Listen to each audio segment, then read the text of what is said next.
और चौथा और अंतिम सूत्र क्या आता है? सम्मान, सम्मान दे। आज एक बहुत बड़ी समस्या है।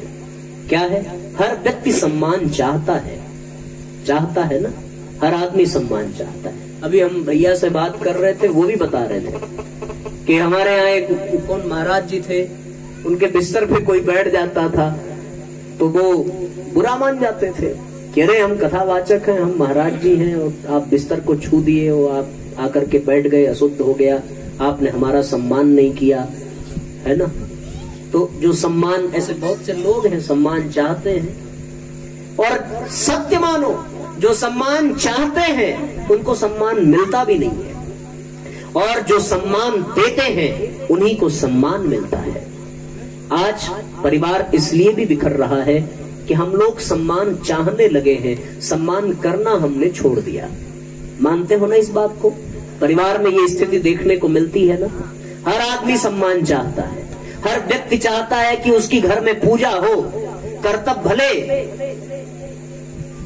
अपमान करने वाला ही हो, लेकिन वो सम्मान जरूर चाहता है, और दूसरों को सम्मान देना भी नहीं चाहता। चलो सम्मान चाहते हो ये तो ठीक है, यहां तक भी सम्मान चाहो तो सम्मान मिल जाता है, लेकिन सम्मान आप दो, ये भी तो परंपरा होनी चाहिए। सम्मान व्यक्ति देता नहीं है। धृतराष्ट्र ने अपने जीवन में बहुत सारी गलतियां की होंगी, पर उन गलतियों में एक बहुत बड़ी गलती उनकी ये थी कि उन्होंने कभी पितामह भीष्म का सम्मान नहीं किया। सम्मान का मतलब ये नहीं है कि रोज पैर दबाना, रोज अगरबत्ती घुमाना, रोज मिठाई खिलाना, रोज मालपुआ खिलाना, और जब दिमाग खराब हो तो 2-4 जड़ देना। ये सम्मान नहीं है।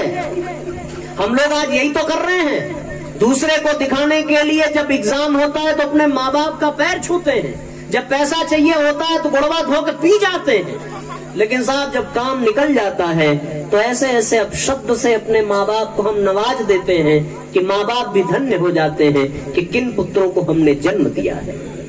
सम्मान हम देना भूल गए, अपने घर के बड़े बुजुर्गों को सम्मान देना हमने छोड़ दिया, इसलिए परिवार बिखर जाता है। कुछ भी हो साथियों, सम्मान देना चाहिए। आज भले ताली ना बजाओ, लेकिन साथियों सम्मान देना शुरू करो। अरे भैया ने बजाया तो साथ तो दे दो ना, बेचारे अकेले, जैसे लग रहा है पूरी पब्लिक का जिम्मेदारी उन्होंने ही ले रखा है। उनको अकेला ना छोड़ो भाई। यहाँ पे 300-400 लोग बैठे हैं, तो ऐसा थोड़ी है कि 400 लोगों की जिम्मेदारी वो अकेले लेकर के बैठे हैं। बजा दिया तो साथ देना चाहिए ना, ऐसे आवश्यकता नहीं है। ताली तो वहां बजानी चाहिए जहां किसी कला का प्रदर्शन हो रहा हो, और फिर उत्साहवर्धन करो, करे वाह क्या बात है, बहुत बढ़िया, क्या बात है, क्या डांस किया आपने, क्या भजन सुनाया आपने।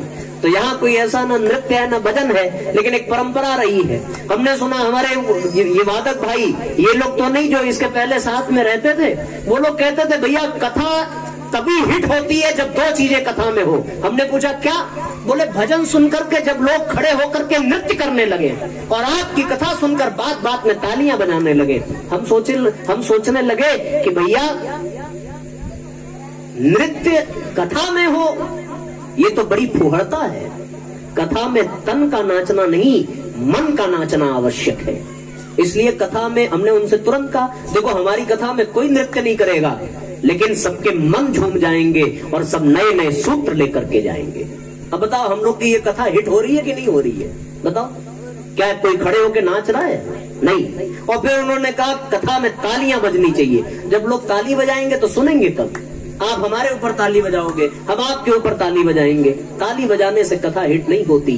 जो बात दिल को छू जाती है उस वक्त व्यक्ति इतना मगन होता है कि वो ताली बजाना भी भूल जाता है। हमारे कॉलेज में जब कोई फंक्शन हुआ करता था तो जो टीचर लोग उद्बोधन अपना देना शुरू करते और बच्चे ऊब जाते थे, तो हम 2-4-10 मित्र योजना बनाते थे कि जब ये बोलना शुरू करें तो ताली बजाना, ताकि ये समझ जाए कि अब इनको चुप हो जाना है। तो ताली बजाने का एक मतलब ये भी हो। हाँ, भजन में तालियां बजाओ, जहां कला का प्रदर्शन हो वहां उत्साहवर्धन करने के लिए तालियां, पर कथाओं में तालियों की आवश्यकता, उसकी सारगर्भिता हमें समझ में नहीं आती। मैं मना भी नहीं करूंगा, आपकी मर्जी है, लेकिन ये भी है कि आपका ध्यान ताली बजाने में ही जाएगा। आधे लोग सोचेंगे बजाना है कि नहीं बजाना है, और जब आधे लोग बजा के खाली होंगे तब आधी पब्लिक स्टार्ट करेगी। तो फिर इसके बाद इससे अच्छा है कि शांति पूर्वक सुनते रहो, मन एकाग्र होगा, ताली बजाने की आवश्यकता नहीं पड़ेगी। और आपने यदि यहाँ परम पूज्य गुरुदेव के दिए हुए सूत्रों को जीवन में उतार लिया तो आपका जीवन धन्य बन जाएगा। फिर आपके जीवन को देख करके आपकी आने वाली पीढ़ी आपके जीवन पर तालियां बजाएगी, तो जान लेना ये कथा सार्थक हो जाएगी। इसलिए साथियों, मैं निवेदन कर रहा था सम्मान देने की, तो सम्मान देने की परंपरा हमें अपने जीवन में धारण करनी चाहिए। हम सम्मान चाहें ये ठीक है, लेकिन यदि चाहते हैं तो हमारा कर्तव्य, हमारा कर्म भी वैसा होना चाहिए। याद करो जरा, ये जो रामायण की घटना घटी और महाभारत की घटना घटी, इसमें एक बहुत बड़ा कारण था कि दो स्त्रियों ने सम्मान नहीं किया, है ना। महाभारत की घटना आती है, द्रौपदी ने दुर्योधन को क्या कहा था? अंधे के अंधे ही होते हैं। सम्मान किया क्या? सम्मान नहीं किया ना। भ्रम में पड़ करके कोई यदि फिसल के गिर जाए तो उसे दौड़ करके संभालना चाहिए, पर द्रौपदी ने अपशब्द कहे, और अपमान कर्म से कम शब्दों से अधिक होता है, ठीक है ना। अपमान शब्दों से अधिक होता है। लोग कहते हैं साहब धनुष और बाण से मृत्यु हो जाती है, शायद तीर लगे हुए चोट ठीक भी हो जाए, पर जबान की चोट कभी ठीक नहीं होती। और मजे की बात यह है कि जो धनुष की आकृति होती है, हमारे ओठों की भी आकृति वैसी ही होती है। ऊपर वाला देखो ऐसा ही, धनुष जैसा ही तो देखने में लगता है ना, और नीचे रस्सी जैसा, और उसके बीच में जो जिभिया लपलपा रही है वही बाण का काम करती है। वो जाके ऐसा डसती है कि महाभारत होता है।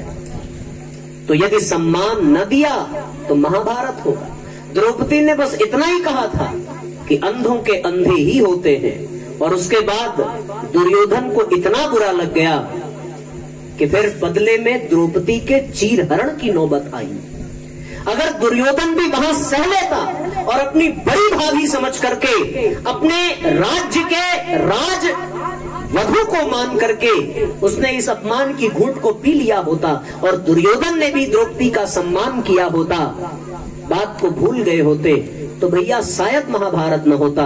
पर दुर्योधन ने भी चीरहरण करके अपमान किया, सम्मान नहीं दिया, बस बात बिगड़ जाती है और महाभारत हो जाती है। और अपमान व्यक्ति करता है कब? अपमान करता है मुंह से दुर्वचन बोल करके।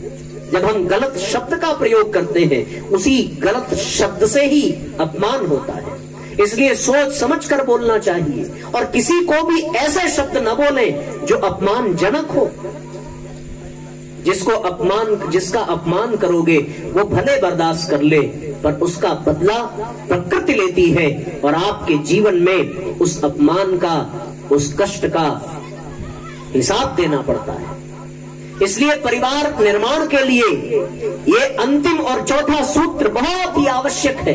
अपने परिवार में एक परंपरा प्रारंभ होनी चाहिए सम्मान देने की, और वो सम्मान दिखावे के लिए नहीं होना चाहिए कि जब परिवार में कोई मेहमान आवे तो बार बार सम्मान का प्रदर्शन किया जाए। सम्मान हृदय से होना चाहिए, सम्मान दिल से होना चाहिए, सम्मान मन से होना चाहिए, सम्मान शब्दों से होना चाहिए। ठीक है, सबके भीतर कमियां होती हैं, सबके भीतर बुराइयां होती हैं, जो जैसा करेगा वैसा भरेगा, लेकिन हम अपना आचरण क्यों बेकार करें? हम अपने संस्कार क्यों बिगाड़ें? होता है कि नहीं होता? एक पत्नी अपने हाथों से अपने पति के लिए भोजन बनाती है, ठीक है ना। बहुत ध्यान, कहानी कुछ ऐसी है कि एक पत्नी ने अपने पति के लिए भोजन बनाया, बहुत स्वादिष्ट भोजन बनाया। इस उम्मीद से भोजन बनाया, ध्यान से सुनिएगा, बातचीत न करिएगा। इस उम्मीद से भोजन बनाया कि उसका पति भोजन करके उसकी प्रशंसा करेगा। अब वो डाइनिंग टेबल पर पत्नी ने भोजन परोस दिया, पति ने भोजन करना प्रारंभ किया। अब पत्नी बार बार विचार करे कि खाए जा रहे हैं, तारीफ नहीं कर रहे हैं, पता नहीं कैसा बना है, इशारा करती है। और कुछ दूं? पति बोल रहा नहीं नहीं ठीक है, नमक वमक सब सही है, हाँ एकदम बढ़िया है, बढ़िया बना है। अंत में पूछ ही देती है बेचारी, ठीक है अच्छा बना है, पर मां के हाथ का बहुत अच्छा होता है। एक लाइन बस उस आदमी ने बोल दी गलत, मां के हाथ का बहुत अच्छा होता है। सम्मान दिया बेचारा, हाँ बढ़िया है, नमक वमक सब सही है, बट एक बात उसने बोल दी, मां के हाथ का अच्छा होता है। ये बोल करके टिफिन लिया और ऑफिस चला गया, बात खत्म हो गई, वो बोल करके चला गया। अब पत्नी के ऊपर क्या बीती इसकी कल्पना करो जरा। पत्नी सारा काम छोड़ करके डाइनिंग टेबल पर बैठ गई। अब आप उस पत्नी की जगह होंगे तो क्या सोचेंगे? बताओ, कोई बताएगा? आप ये बात सुन करके क्या सोचोगे? बताओ भाई। सोचिए कि हमारा सम्मान करें अपनी माई का आदर। पहले तो हम लोग ये सोचेंगे, वो पत्नी होगी तो वो यही सोचेगी कि अब ये अपनी माँ के ही हाथ का खाएंगे, आवाज से हम नहीं बनाएंगे, यही सोचेगी ना। आज से बस हो गया, इतना मर मर के सुबह 4 बजे उठ करके मैंने इतनी सारी चीज बनाई, माँ अच्छा बनाती है, ठीक है आने दो शाम को, अब माँ ही बना के खिलाएगी। या तो ये सोचेगी, या तो फिर ये सोचेगी कि एक बार माँ से ही पूछ लूं कि माँ कैसा बनाती है, वैसा बनाने की कोशिश करूं। या फिर दुखी हो जाएगी और फिर अपने सहेली को फोन मिलाएगी, इतना मन से बनाया और कह करके चले गए कि माँ अच्छा बनाती है। तो वो जो सहेली होगी अगर पति के फेवर में होगी तो पत्नी को समझाएगी, और पत्नी के ही फेवर में होगी तो अरे सारे पति ऐसे ही हैं, काम निकल जाता है, खाने के लिए पेट भर जाता है, तो माँ अच्छा बनाती है, कितना माँ ने खिलाया हम देखे नहीं है क्या, ऐसा ही बोलती है। कहने का मतलब यह है कि पति ने अपमान नहीं किया, पति ने सम्मान भी नहीं किया तो अपमान भी नहीं किया, बस उसके मन में एक बात थी कि माँ अच्छा बनाती है, पति ने कह दिया, कह करके चले गए, और पत्नी दिन भर उसी बात को गूंथती रही, उसी में उलझती रही, और अपने आप से ही बातें कर करके उसने पूरा अपना दिन बेकार कर लिया, पूरा मूड खराब कर लिया। बात थोड़ी सी थी, चाहती तो खत्म हो जाती, पर उस एक बात की वजह से पूरा दिन उसका बिगड़ गया। शाम को पति लौट करके आया तो मुंह फुला करके बैठी है, पति को खुद नहीं पता कि मामला क्या है, उसे क्या पता कि ये किस बात पे नाराज है, क्या हुआ आज खाना नहीं बना क्या? पति आएगा तो पूछेगा ही, अब वो कुछ बोले ही ना। बात इसमें इतनी सी है, बस इसी वजह से साथियों, सामने वाले के भीतर कोई गुण हो या अवगुण हो, ये उसकी व्यवस्था है, उसका प्रारब्ध है, उसका संस्कार है, पर हमारा काम है कि हम दूसरे को सम्मान दें। हमारा काम था भोजन बनाना, हमने अच्छे से अच्छा बनाने का प्रयास किया, उसे नहीं अच्छा लगा तो कमी पूछकर उसमें सुधार करना, पर इसके बदले उसका अपमान कर देना, ये तो अच्छी बात नहीं हो। इसलिए यदि बड़े बुजुर्गों में कोई कमी हो भी तो ये उनकी समस्या है, ये उनका जीवन है, उनका प्रारब्ध है, उनके जीवन में हो, पर हमारा ये कर्तव्य है कि हमें उनका सम्मान करना नहीं छोड़ना चाहिए। द्रौपदी ने दुर्योधन का अपमान किया, दुर्योधन ने द्रौपदी का अपमान किया, महाभारत जैसे विश्व युद्ध का हम सबको दर्शन करना पड़ा, कितना बड़ा नुकसान हुआ। हर परिवार में जहां सम्मान की लड़ी टूटती है, अपमान की लहर दौड़ पड़ती है, वो परिवार बिखर जाता है साथियों। इसलिए परिवार में एक दूसरे का सम्मान करो। आपको वह कथा याद होगी कि जब पितामह भीष्म ने पूरे धरती को निष्पांडव करने का संकल्प लिया कि आज मैं इस धरती को पांडव विहीन कर दूंगा, सारे पांडव चिंतित थे। भगवान कृष्ण के कहने पर द्रौपदी उस समय पितामह के शिविर में गई, जब पितामह ध्यान कर रहे थे और नेत्र उनके बंद थे, द्रौपदी ने झुक करके प्रणाम किया, उनके चरण स्पर्श किए। पिता ने बिना जाने कि ये कौन है, बस इतना महसूस किया कि कोई स्त्री है, पायल की आवाज सुन करके सौभाग्यवती होने का आशीर्वाद दे दिया। सौभाग्यवती होने का आशीर्वाद दिया तो द्रौपदी ने पूछा कि पितामह आपने पांडवों के वध का संकल्प लिया है, फिर मैं सौभाग्यवती कैसे रह सकती हूँ? और उसके बाद पिता ने अपने मृत्यु का उपाय बताया। भगवान कृष्ण ने द्रौपदी को समझाते हुए कहा था कि द्रौपदी, जैसे आज तुमने आकर के पैर छुए हैं पितामह के, यदि इसी तरह तुम प्रतिदिन पितामह के पैर छूती तो संभव था कि पितामह पांडवों की तरफ से ही युद्ध करते, कौरवों की तरफ से युद्ध न करते।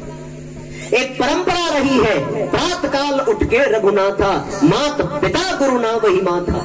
वाल्मीकि रामायण में भी कहा गया, अभिवादन शीलस्य नित्यम वृद्धोपसेविनः तस्य चत्वारि वर्धन्ते आयुर्विद्या यशोबलम। अभिवादन शीलस्य नित्यम वृद्धोपसेविनः, नित्य वृद्धों का, बुजुर्गों का, बड़ों का अभिवादन करो। सुबह उठ करके प्रथम प्रणाम करो, चरण स्पर्श करो। चत्वारि तस्य वर्धन्ते, उससे क्या क्या बढ़ता है? आयु, विद्या, यश और बल बढ़ता है। इसलिए सम्मान करना चाहिए। महाभारत का ही वो प्रसंग है, एक तरफ कौरवों की सेना, एक तरफ पांडवों की सेना। युद्ध प्रारंभ होने से पहले युधिष्ठिर अपने रथ से नीचे उतरे और कौरवों के सेना की ओर पैदल ही अकेले गए। सारे कौरव परेशान कि क्या युद्ध से पहले ही महाराज युधिष्ठिर ने समर्पण कर दिया क्या? लेकिन वास्तव में बात कुछ और थी। युधिष्ठिर शिविर में पहुंचे कौरवों की सेना के सामने और युद्ध से पहले पितामह को, गुरु द्रोण को, सबको झुक करके प्रणाम किया और प्रणाम करने के पश्चात यशस्वी भव, आयुष्मान भव का आशीर्वाद प्राप्त किया। जिस घड़ी ये आशीर्वाद मिला उसी क्षण कौरवों की हार और पांडवों की जीत सुनिश्चित हो गई थी, सिर्फ एक प्रणाम करने की वजह से, सिर्फ थोड़ा सा सम्मान देने की वजह से। यदि यही सम्मान पितामह भीष्म का दुर्योधन ने किया होता, धृतराष्ट्र ने किया होता, तो शायद कौरवों का कभी विनाश न होता। इसलिए साथियों, हमें अपने परिवार में प्रणाम करने की, आशीर्वाद लेने की परंपरा की शुरुआत करनी चाहिए। आज यहाँ कथा में जितने लोग हैं, जितनी बहुएं हैं, वो आज से अपने सास का चरण स्पर्श करना प्रतिदिन प्रारंभ करें। जितने बेटे हैं, जितनी बेटियां हैं, वो प्रतिदिन अपने माँ बाप का चरण स्पर्श करना प्रारंभ करें। जितने छोटे भाई हैं, वो बड़े भाइयों को प्रणाम करना प्रारंभ करें। देखिए, यदि कभी मनमुटाव होगा भी तो सुबह के प्रणाम के साथ ही वो समाप्त हो जाएगा और फिर से प्रेम और सौहार्द उसी तरह बन जाएगा जैसा कि परिवार में होना चाहिए। जिस परिवार में सम्मान हो, सम्मान देने की, और जिस परिवार में सलाह लेने की वृत्ति हो, जिस परिवार में दुख बटाने की प्रवृत्ति हो और जिस परिवार में सुख बांटने की जिज्ञासा हो, सुख बांटने की वृत्ति हो, वो परिवार ही धरती का स्वर्ग कहलाता है। वो परिवार ही धरती के लिए वरदान साबित होता है। उस परिवार में ही प्रेम रहता है और जहाँ प्रेम हो वहाँ परमात्मा हो जाता है, परमात्मा विद्यमान रहता है। तो परिवार को प्रेम से जोड़ें और जहाँ प्रेम होता है वहाँ परमात्मा प्रकट होता है। ये साथियों बात लिख करके जाइए।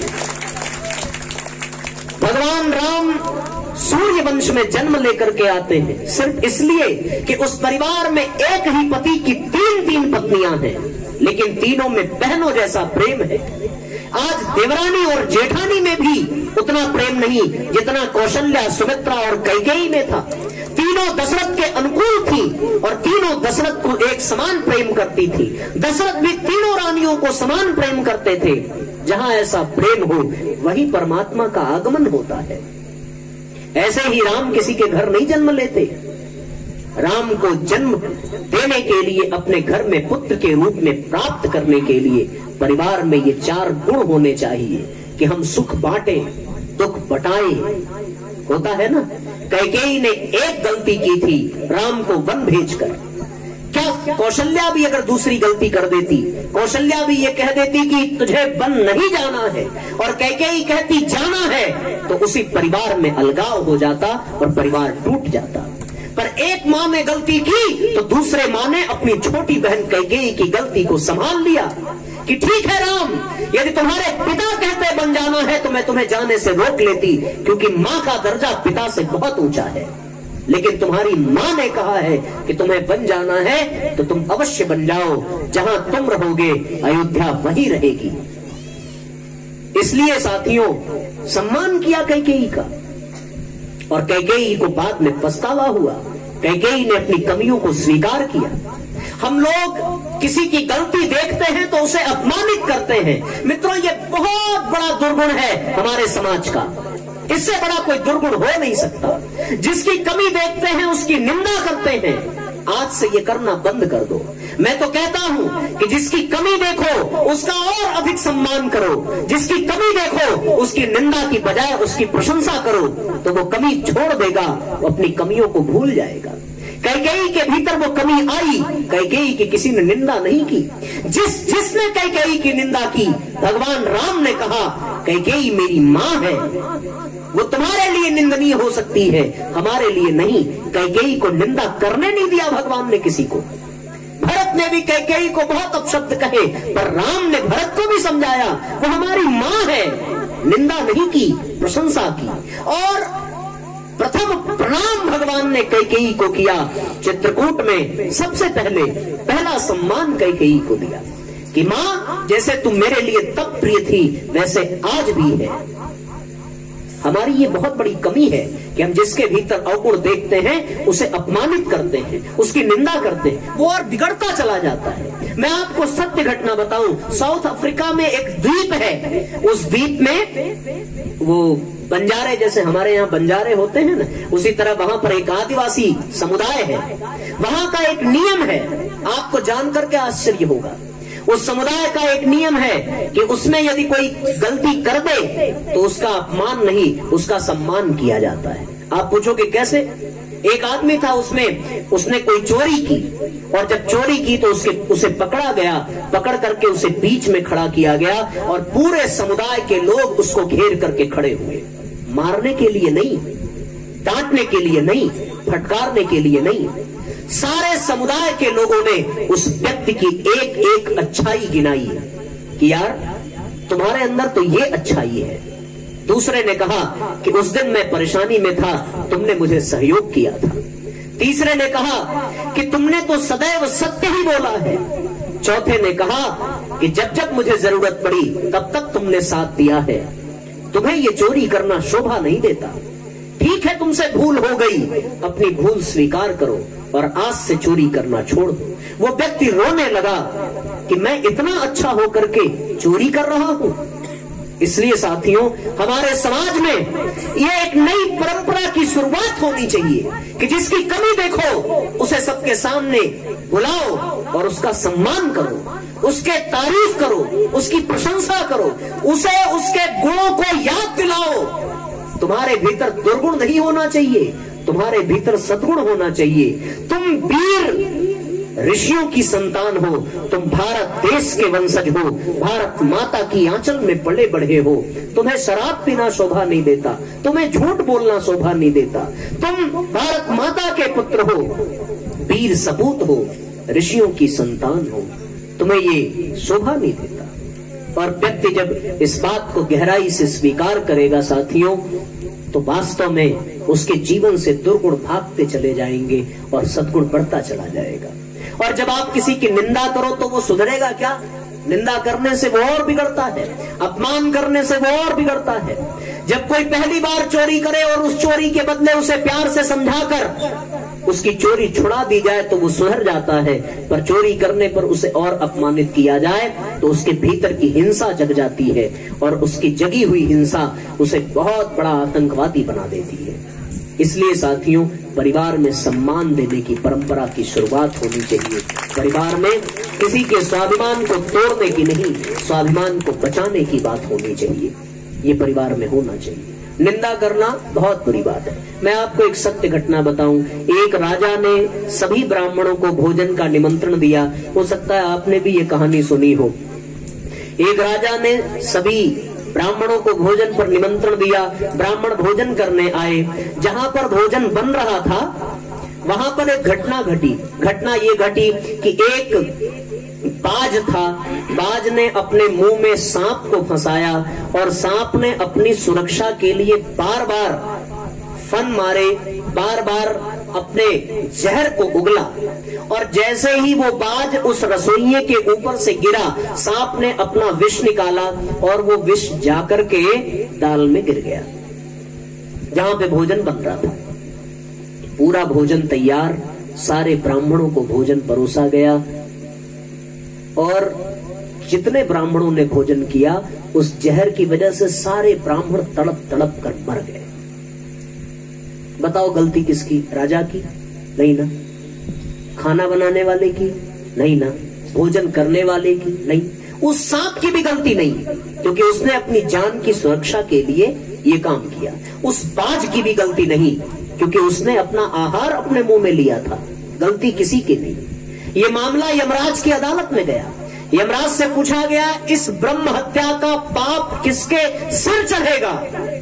धर्मराज को समझ में नहीं आ रहा था कि किसको दंड दिया जाए। मामला कोर्ट में पेंडिंग में रखा गया। चलो बाद में विचार किया जाएगा।